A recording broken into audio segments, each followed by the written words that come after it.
Hi, Steinbeck. Hello, everyone, and welcome to the Developing Solutions for PMK. That stands for Pyro-Metol, or Metol, I've heard it pronounced both ways, Kodalk. So PMK, as we're going to call it, is made by a bunch of different manufacturers, but it's fundamentally a black and white film developer that is the same across, as far as I can tell, it is the same across all the makers.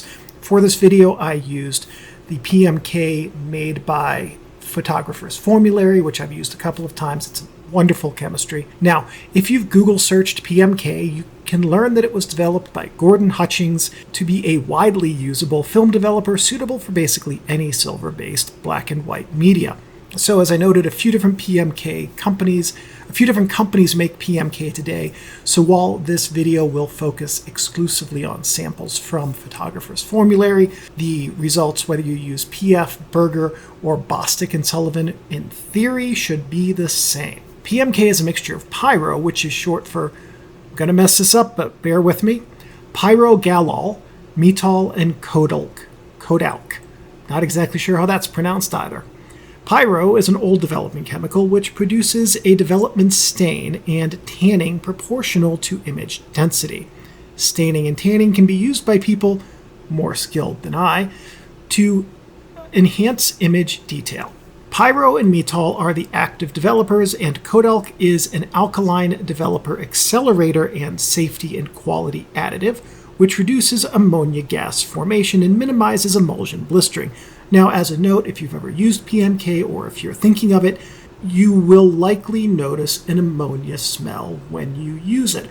I often can smell ammonia coming out of the daylight tanks when I pour the PMK out after the development cycle quite strongly. So I'm not quite sure what it would smell like without the Kodalk, but it would be bad. So Kodalk is just a Kodak, I think Kodak, that would make sense, brand name for sodium metaborate. And that means that, yes, in fact, PMK should actually be called Pyro-Metol-Sodium Metaborate, or PMS. So PMK is a two-part liquid concentrate, and it is used to create a one-shot developing solution from that concentrate. My first tip is that if you plan to print PMK-developed negatives in an enlarger with a variable contrast paper, you are likely going to need some contrast enhancement when you make those prints. The PMK stain on negatives, if you preserve it with a stain-preserving fixer like the fixer made by photographer's Formulary specifically for use with PMK, will tint the negatives a shade, and that slight tinting will work in an enlarger like a contrast-reducing filter. It has a tint very similar to some of those contrast-reducing filters, and it changes the light passing through the negative to have that effect. PMK negatives that are fixed in a stain-preserving fixer benefit from the use of a specifically graded paper. So PMK is not the first developer you go to for printing from an enlarger. You should have some familiarity with graded paper printing development before branching into using PMK to develop negatives for enlarger printing. Next up, if you digitize negatives, there's no reason at all to preserve the stain, and I've tested negatives with PMK that have and that do not have the stain preserved by the fixing bath. And there's exactly zero discernible difference between the two in a digital workflow. Now, what that means is that with the preserving fixer, you keep the stain, a little bit of that tint on your negative. If you just use a standard Ilford Rapid fixer or Kodak fixer, that does not preserve the stain that PMK imparts onto the negative, and so you get a negative that looks like a traditional negative with some of the qualities of PMK as the developer. If you are using a digital workflow and you preserve that stain, when you get your raw files back and you invert them, they're just going to look blue because that stain is sort of like a tea color. And when you invert the color channels, that looks like a very light blue. You're going to probably desaturate that anyway. So if you use a standard fixer and get rid of the stain after you develop the film with PMK, you're going to end up for a digital workflow this specifically with an easier time because you won't have that blue tinting when you invert your negatives. PMK is an exceptional developer for all films, but it's a particular standout for 35mm films as it reduces grain very well. For my next tip, be sure to rinse your negatives well before putting them into the fixer. PMK is a high pH developer, and though fixers are quite strong, there is no need to deplete a fixer's strength unnecessarily. PMK is also a personal favorite developer of mine for glass plates, and I find that it works absolutely beautifully on that medium. If you want to increase the contrast on glass plates developed in PMK, keep a tray of water next to your tray of developer, and move the glass plate to the water a few times during the development cycle. This removes the active developer from the glass plate and allows fresh developer to access the emulsion. This water bath technique can be used for all film stocks and with all developers as a means to increase contrast, by the way. You can even do this in daylight tank development if you want to experiment with it. So next up, let's talk about how to mix your PMK. The liquid that you buy for PMK is a concentrate, and you're not going to make a stock solution with this. You're going to work straight from the concentrate. The concentrate has a good shelf life. I have used year-old PMK with no noticeable developing issues. However, when I tried 18-month-old PMK from those same open bottles 6 months later, the chemistry was dead. That said, PMK, when stored well and without air in the concentrate bottles, should have one of the best available concentrate chemistry shelf lives. The concentrate for PMK has a single official mix across all makers. When you see 1 + 2 + 100, what that means is a single part of solution A to 2 parts of solution B to 100 parts of water. So, if you make a liter of working solution, which is enough to develop 2 120 rolls or 4 35mm rolls in a single tank, that's 1,000 milliliters of water. 1,000 divided by that 100 parts of water equals 10. And that's the number you multiply your solution A and solution B by. That means you need 10 milliliters of solution A, 20 milliliters of solution B, and 1,000 milliliters of water to make slightly more than a liter of working PMK solution.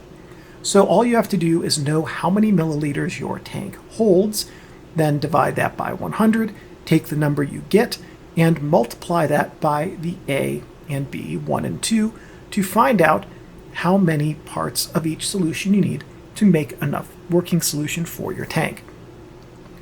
There are a couple of unofficial dilutions that exist for this. I found 1 + 2 + 50 and 1 + 2 + 25, which generally are supposed to provide faster developing times, and 1 + 2 + 200 and 1 + 2 + 250 for something more like standard developing. The standard working solution dilution yields 100 liters of working solution from a single photographer's formulary PMK solution pair. That's a huge volume of developer, and for most of us, we would have trouble using all of that before the concentration goes bad anyway.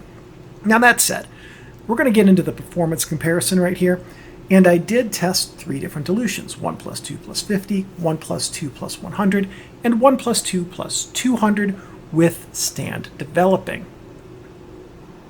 So first up, let's take a look at the test shot here, and this is what you can see. This is going to be the standard test shot in this series. You can see here the 3 different dilutions up at the top. Stand 150, 200, 150. And you might also notice right off the bat, the density of the negative strips is pretty darn close. The 100 was slightly less dense than the 200 and the 50. And you can also see up there at the top the times, by the way. So honestly, I like the density of the 1 + 2 + 50 the most of these, but I also kind of like the general contrast level in the +100 the most of these. So it's going to be a matter of personal preference which one of those 2 dilutions you want to use. I didn't really get a benefit from stand developing this at +200. Honestly, the negative strip looks fine, but there's nothing that strip does better than what the other 2 already do. And if you look at the clouds, by the way, I do think the clouds in the sky really look the best in the +50 strip. So let's go here to we're going to widen out the strips to the full screen width, and you can again see the concentrations at the top And this gives you a little bit of a better view about how things like some of the details and the clouds and things like that are rendered with the different developer concentrations. By and large, nothing here really changes what we saw from the whole negative. Going into 100% in the cloud details, you might notice that the density difference is noticeable in these shots, with the plus 200 being much denser. That's why it's much brighter here, because we're talking about negative. It came out much darker than the other two did, and so it looks much lighter, and that's why when I take the sample shot for these, I tape them back together and take a single shot so we can compare density across the different dilutions. And though it's not clear in this sample, the 1 + 2 + 200 has better contrast in the farm mountains, due largely to halation. So with stand developing, you'll get some glow around high density areas of your negatives, and that can increase the apparent contrast in flat areas of your negatives. And so in the mountains on the plus 200, there's an improved apparent density, contrast because of that. And lastly, the sky detail on the plus 50 shot is decidedly better than the other three. Our last sample shot here shows the rocks. Now, of note, 1 + 2 + 50 and plus 100 have two very minor differences. It's hard to see in this sample, well, you can't see it in this sample, but there is better sky contrast in plus 50, and there's lower grain in the plus 50, which you might be able to see in this sample. The plus 100 has slightly improved shadow retention versus plus 50, but honestly, in that regard, plus 200 tops them both. The differences noted above are almost certainly due to the differences in negative density with the plus 200, okay?